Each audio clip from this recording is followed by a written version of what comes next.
আজকের recipe chicken কষা। তো প্রথমে আমি চিকেনটাকে ভালো করে ম্যারিনেট করে নিলাম।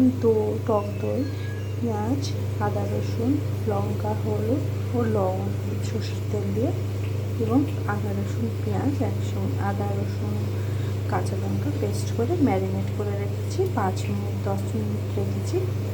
আপনারা রাখলে আধা ঘন্টাও রাখতে পারেন। এখানে আমি আলু কেটে ভাজা করে নিয়েছি লাল লাল করে। আর এখানে কাঁচা পেঁয়াজ আর টমেটো রেখেছি কুচি কুচি করে কেটে।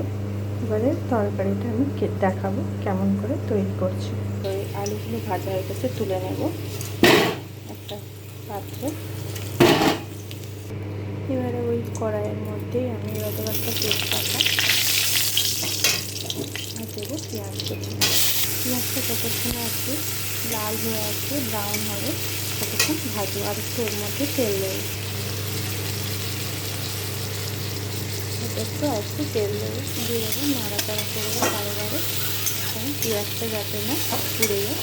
পেঁয়াজটা লাল লাল হয়েছে, ওর মধ্যে আর টমেটো কুচি দিয়ে দেবো। পেঁয়াজে টমেটো আমার ভাজা হয়ে গেছে, ওর মধ্যে দেবো আদা রসুন কাঁচা লঙ্কা পেস্ট করা। মশলা দিয়ে কষাতে থাকবে। একটা চামচ লবণ, একটা চামচ লবণ,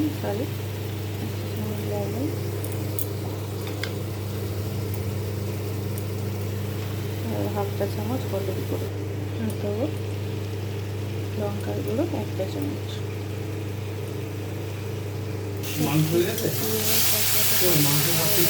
এর মধ্যে সামান্য একটু মিষ্টি দেবো। অনেক সময় মিষ্টিটা দিয়ে দিলে কী হয়, তরকারিটার কালার ভালো আসে। এর মধ্যে ম্যারিনেট করা চিকেনটা দিয়ে এবার কষাতে থাকবো। চিকেনটাকে বাড়ি কষাতে থাকবো, বাড়ি নাড়াচাড়া করবো, নাহলে তলায় লেগে যাবে। আর আমার কষানো হয়ে এসেছে, তো এর মধ্যে ভেজে রাখা আলুগুলো দিয়ে দেবো, দিয়ে আবারও কষাতে থাকবো। চিকেনটা আমার কষানো হয়ে গেছে।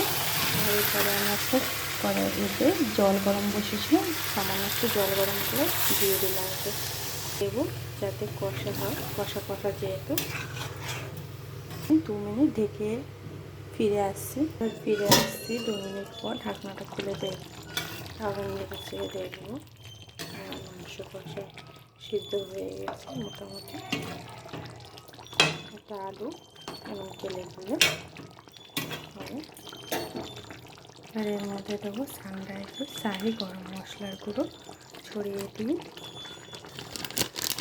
তো আমার চিকেন কষা রেডি। রেসিপিটা ভালো লাগলে লাইক করবেন, সাবস্ক্রাইব করুন, শেয়ার করবেন। Thank you.